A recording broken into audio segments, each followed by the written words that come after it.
World Championship Wrestling, you beautiful, weird little bastard you. You've been gone for 2 decades now, but your legacy lives on because many of your top stars are still inexplicably wrestling on TV to this very day. WCW has come in for a fair bit of stick since it bit the dust in 2001, with one of the key criticisms being that they either couldn't create stars or grossly misused the ones they did have. The narrative that WCW would simply use Ted Turner's checkbook to buy WWE's established stars, while WWE could take an underutilized WCW talent and make them a main eventer is grossly overstated, but there is some merit to the claims. You don't have to look too far to find examples of both, and upon reflection, it is somewhat staggering the amount of top-tier performers that WCW failed to capitalize on. Yes, they had their success stories too, and WWE also sometimes screwed the pooch when it came to ex or future WCW guys, but some of these are truly shocking.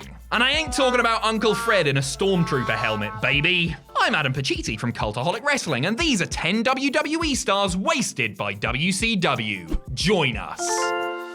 Number 10, Jim Neidhart. WCW had Jim Neidhart on their books on a couple of different occasions. First in 1993, when he still had some of that Hart Foundation, New Foundation shine to him. The Anvil wasn't down south for long, showing up in April and only working 12 matches before leaving in October. Most of those were on non-televised house shows too, as Neidhart's only TV work was seen on low-priority programming like Worldwide and Saturday Night. Still, the experience didn't put Jim off returning in early 1998, following the fallout of the 1997 Survivor Series. Neidhart left WWE in protest after the way Bret Hart had been screwed over, and WCW were more than happy to hand him a big money deal. Sadly, the ideas didn't match the pay packet, as the Anvil did absolutely sod all, occasionally teaming with a British Bulldog or otherwise being used as a glorified jobber. He might have been some years removed from his Hart Foundation prime, but surely WCW could have thought of something better for him to do, considering the large sums they were putting into his bank account every month. Big Jim was released from the company 10 months after joining and basically eased into semi-retirement thereafter. Number 9, Rob Van Dam.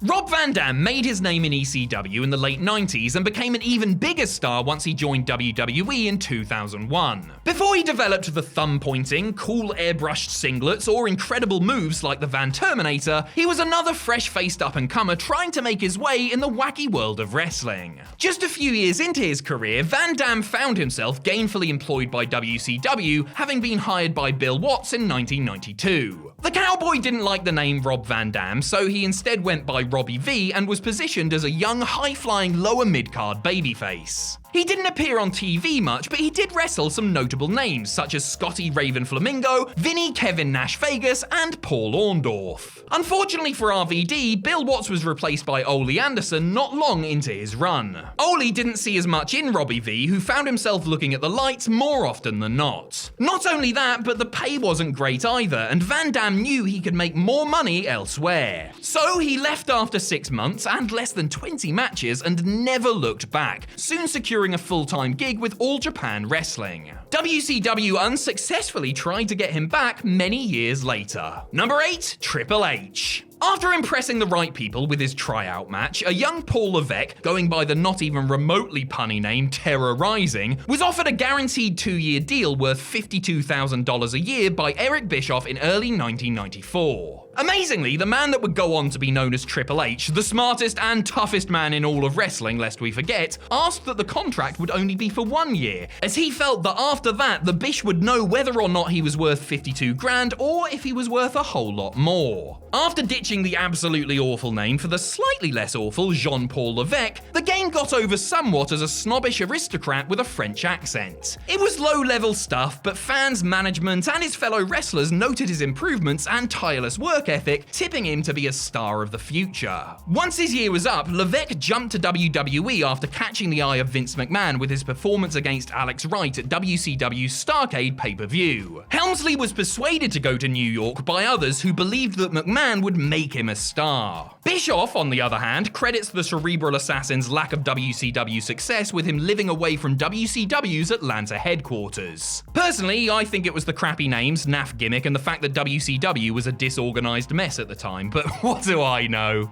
Number 7, Owen Hart. Owen Hearts was another who wanted to leave WWE for WCW in the wake of the Montreal Screwjob, but WWE held him to his contract with the promise he would receive fair treatment and a renewed push. Owen in WCW is an interesting prospect to say the least, and likely wouldn't have been anything like his little-seen run there in 1991. The Rocket found himself in between gigs with WWE, and despite his obvious abilities, he didn't get the opportunity to really do much of anything. All told, he worked 14 matches for the promotion, half of them on house shows and half of them quick squashes, which he won, for shows like Main Event and Power Hour. It wasn't like he didn't have his supporters, chief among them Jim Ross, the WCW commentator who also sat on the booking committee, who wanted to get him signed to a long-term deal. But Owen still had mixed feelings about WWE and felt like he had unfinished business and more opportunities there, especially with his big brother on the rise, and chose to put pen to paper with Vince McMahon's organization instead. Good old JR felt WCW should have done a lot more to secure Owen's services, especially since a potentially amazing tag team with Stampede alumni Brian Pillman was on the cards. Number 6, Bam Bam Bigelow. Bam Bam Bigelow was a big deal in wrestling, whether he was a Hoss headliner for New Japan, main eventing WrestleMania in WWE, or being pushed as a top attraction in ECW. The Beast from the East had a couple of brief stints in the NWA WCW in the late 80s and early 90s, but never signed with them long term as his Japanese commitments took priority. He finally inked that long and lucrative deal in late 1998 after growing tired of Paul Heyman's bounced checks. Though he had some miles on his body and wasn't quite the dynamic performer of years gone by, Bama still had an aura about him and could work against a variety of different styles, which he had proven during his time in Philadelphia. Things started off positively enough as he went after WCW champion Goldberg in his first rivalry, but it was all downhill from there. It wasn't long before he was mired in the hardcore division, scrapping with old ECW mates like Raven and Hardcore Hack. The Jersey Triad stable with DDP and Canyon was an improvement, but it didn't last and he settled into the mid-card. To illustrate how far down the pecking order he slid, his final WCW contribution was being used to put over Shawn Stasiak. Number 5, Marty Jannetty. Say what you want about Marty Jannetty, and trust me, there's a lot you could say about the one-time rocker, but for all his outside the ring behaviour, he has remained a first-class talent and always worked hard.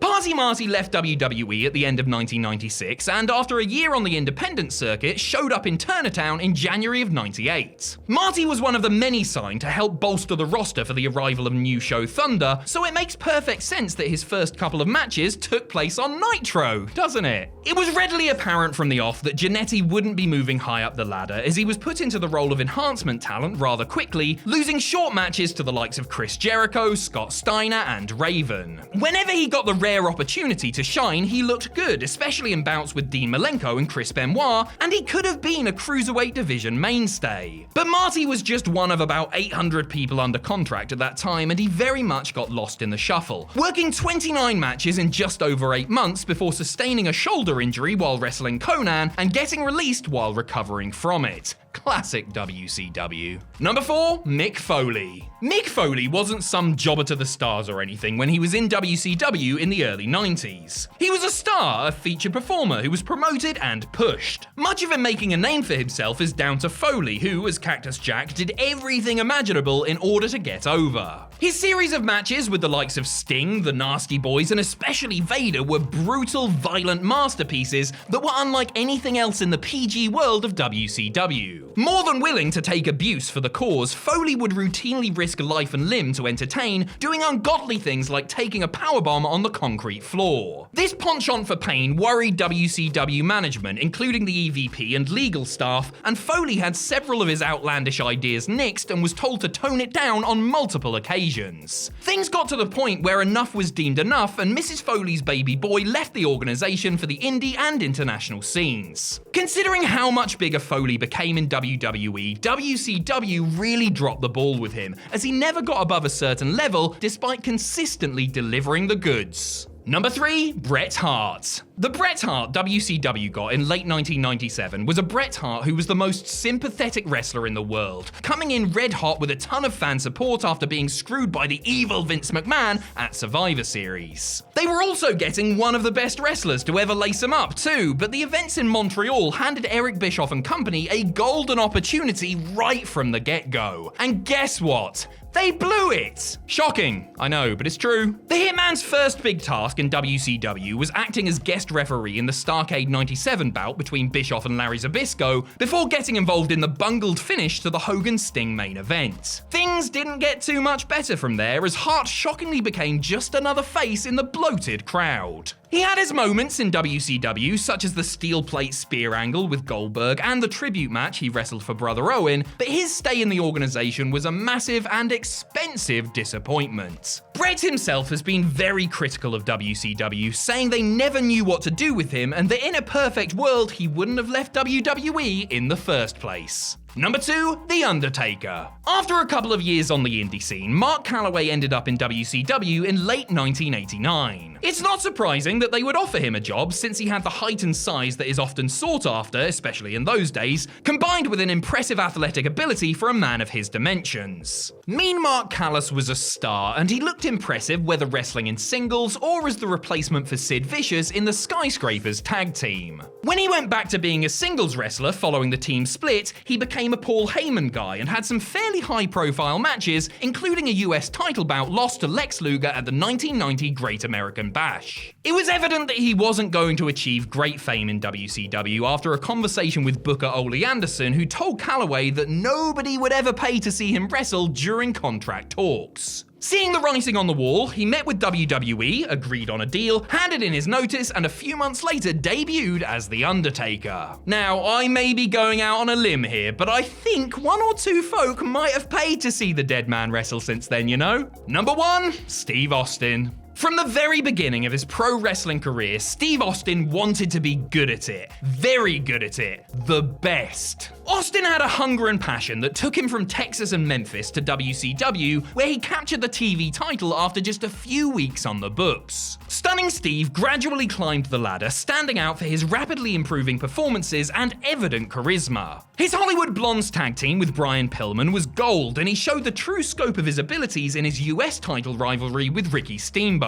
His WCW future, though, looked bleak when he was booked to lose the title to Jim Duggan in 35 seconds, and he was fired by Eric Bischoff, who didn't see him as a marketable commodity while out with a triceps injury. Classic WCW! A pissed off Austin would channel that resentment into a brief but spectacular ECW run, and with a little bit of luck and a lot of hard work, shed the shoddy ringmaster character to become Stone Cold. Steve Austin always had the talent and drive to be a big star, but WCW didn't see it. WWE took a chance on him despite initially viewing him as a good mechanic and nothing more, both parties laughing all the way to the bank. And that's the bottom line, because Adam Pachiti's going for a nap. Bye!